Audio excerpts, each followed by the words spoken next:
آج میں OGTCL employees کو مبارکباد دیتا ہوں اور اس کے ساتھ ان سب ملازمین کو جو دوسرے کمپنیوں سے انہیں بے نظیر امپلائیز اسٹاک آپشن اسکیم کے تحت شیئرز ملے تھے۔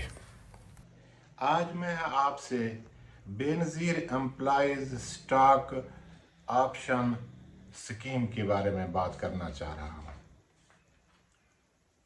آپ سے اس کے بارے میں یہ سوال کروں گا، کیا دنیا میں کوئی بنیادی انسانی حقوق کے خلاف کوئی قانون بن سکتا ہے؟ نہیں بن سکتا۔ کیا ہمارے آئین میں اسلامی نظام سے متضاد کوئی قانون بن سکتا ہے؟